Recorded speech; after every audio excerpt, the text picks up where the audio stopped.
This has just decided to unscrew itself.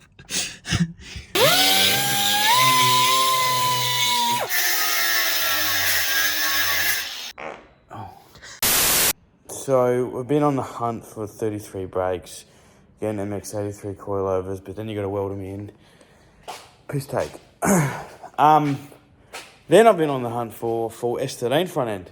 So knuckles, 5-stud converted hubs, 32 or S14 brakes, and then just gonna put S13 coilovers in it, because if you just drill a little bit bigger around the outside of the strut tower, they bolt in. Couldn't find anything, but a friend of mine has lent me S13 setup. So we've got the knuckle, 5-stud converted hub, and S14 full pot brakes, or 32 full pot brakes, whatever. Apparently they bolt straight up to the lower control arm, tie rod bolts up, and then coilover obviously bolts up to the knuckle, and then you can bolt it into the Cressida. So what we do have are the new T7 line max beating rod S13 coilovers. These were originally going to go in the VR. I'm going to use them for the Cressida for the time being. You can bolt the rears in as well. Need to change top hats. Little bit of a piss around to do that, but the bottom of it bolts straight into the knuckle. So S13 is the same underneath. But yeah, just got to modify the top hat. Whole reason I'm doing this, or we're doing this, is stiffness. I actually want to raise the car. I don't know how much higher I'm going to get it with these coilovers. I know Max Speedy Boys are fairly low out of the box. So, but as long as it's stiffer, I won't feel like I'm going to die as bad. Because no sway bar is fucking scary with choppies. It just feels like, ooh, tree. That's what it feels like. But yeah, Anth will be here soon. I'm gonna start test fit and shit. Hopefully it works. Keep updated. Hello, I'm back. So I have gotten this stupid ass plate out. A lot of hammering. Pop ball joints out. I had to bolt the strut back in just to make it a bit easier because it was just moving around. So essentially, control arm looks very similar to the S13 one, so yeah, I'm assuming it does work. That should bolt straight up, and then the coilover should pretty much bolt straight in. So we're gonna test that theory now. Just might have to get the drill out to, this is what I was talking about before. So the strut towers need to be drilled maybe an extra mil, because it doesn't line up completely, but it doesn't matter. Worst case, we just add washers if we have to. But yeah, see how we go. Oh. Knuckles on. That one bolts in fine. From what I can see here, I hit this with the rattle gun. Still a little bit of a gap. It's not fully seated, obviously. Don't know. Apparently it's supposed to go straight in. I'll just try and tighten it by hand, see if I can lock her in a bit better.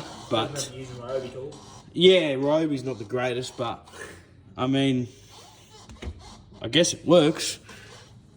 So we'll just put the coilover in and see what happens.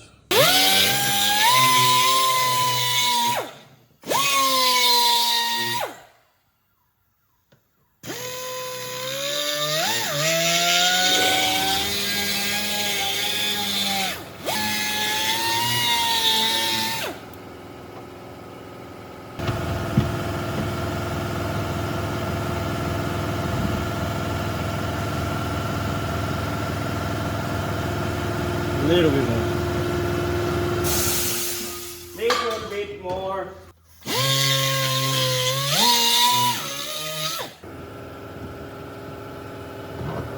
There we are. Killer!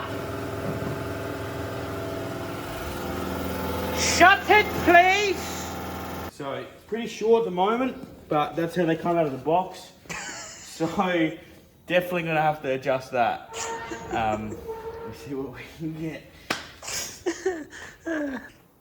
Alright, it's bolted in, just got some dodgy bolts from the VR diff, holding it in. Apparently brake line thread's the same.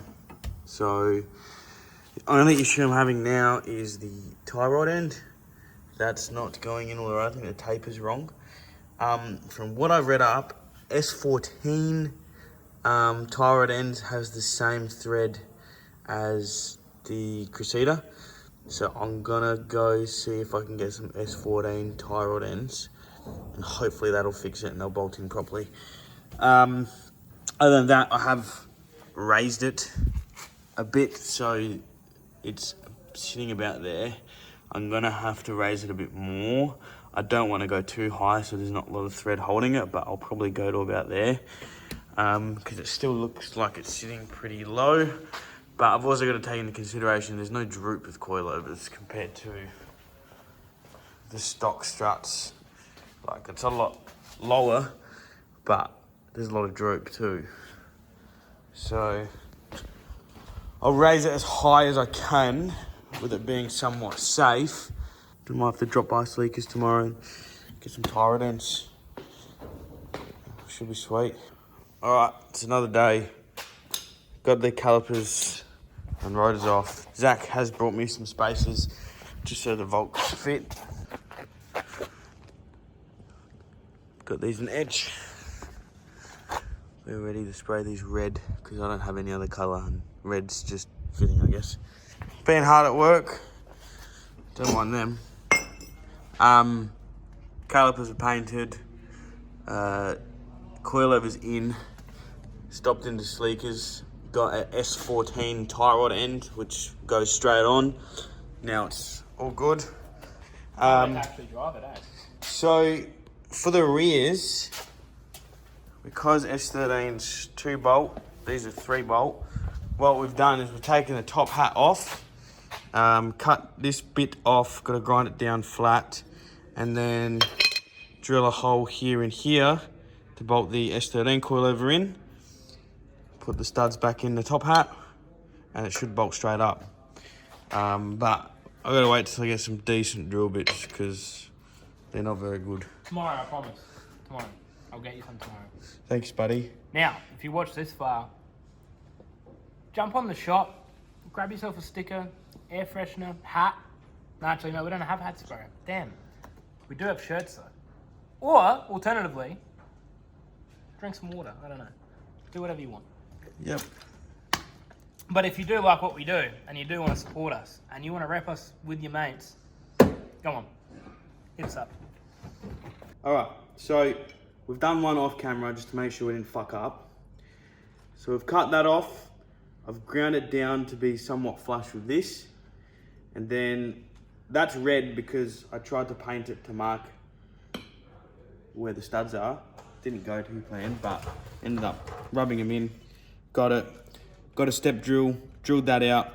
The only thing I'm not happy about, which everyone does it anyway, they still just bolt straight to this, but I don't like how it's got the lip there, so it's not a complete surface to mount onto. But that goes straight on. Put them on.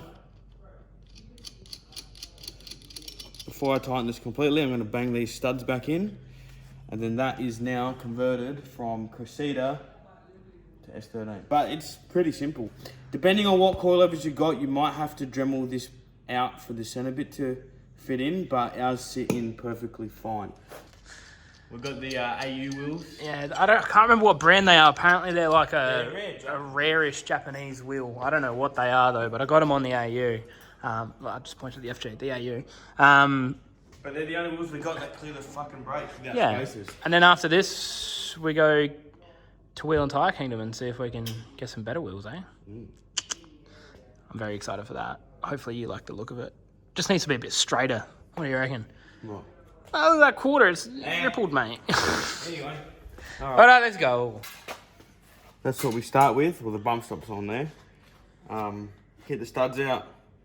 Angle grinder. Bring it. Cut all this fucker off. Then you're left with this bad boy. That comes off.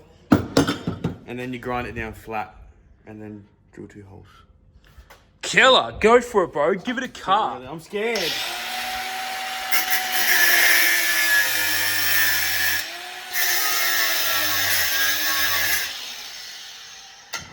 How's she looking, mate? How's she looking? You gotta spin her around. God, that stinks. God damn. Deep cuts, though. Good work. Good work, mate. Oh yeah, I gotta admit, if you're gonna buy fucking cutting discs, don't buy full bore. Get the Makita. Is that these bad boys over here? Absolute trash. Don't do it. Don't do it. Spend the extra $5 and get some decent ones, because these are shit. Yeah, Raps, the poor man pays twice. You've figured that out a lot. You know, we use Ryobi tools.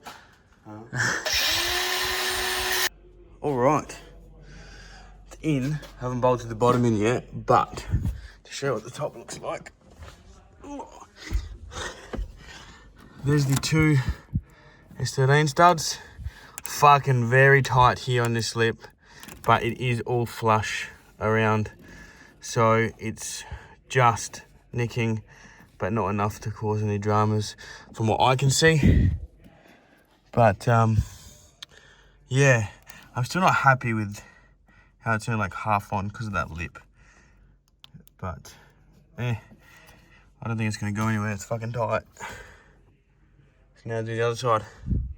Taking it for a drive, even though it was way too fucking high, but I'm not gonna beat around the bush here. Straight out of the box, bit of a issue. This has just decided to unscrew itself. Lucky I've seen that now, because I was doing the preload on the spring and I'm like, why is this fucking coming down? What the fuck? Then I see the fucking thread. That ain't good. That one's alright. I'm going to try and tighten it all up just to make sure. But yes, not ideal. Alright, this is it. This is how it sits. Had to raise the front a little bit, but it's about even now.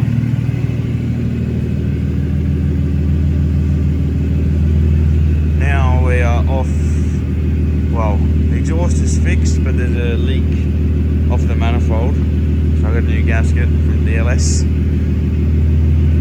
But now we're going to take it to Wheel and Tyre Kingdom to get some new wheels. And you'll see that in the next episode. Anyway, it's been about a week since we put the coilovers in. Gotta admit, they're actually not bad. Got new wheels for it, but you'll see that in the next video, or if you go to Instagram, you already see it. In the meantime, spat the water pump pulley off as soon as I put the coilovers in. Like the actual pulley just went whoop. And then realised that one of our big issues could have been the exhaust gasket. Well, it definitely was. So we've changed that. Yep. One of these shitty ones. So there's an MLS one on there now. Seems to be going a lot better. That could have been an issue with some of that. But it was a bit hard to tell or hear because we were literally running it out of the dump. So yeah, that's fixed now. Coilovers are pretty good. Can't complain with the coilovers. Honestly, everyone knows all the max beating rods are the coilovers. You drive at 100 k's and they start knocking and leaking. We've done about 300 on them so far. Obviously not a lot, but no issues. They're actually right alright. They're not too stiff. And there's a decent height adjustability on them. So yeah, stay tuned for the next video. And you'll see what we get up to at Wheel and Tyre Kingdom.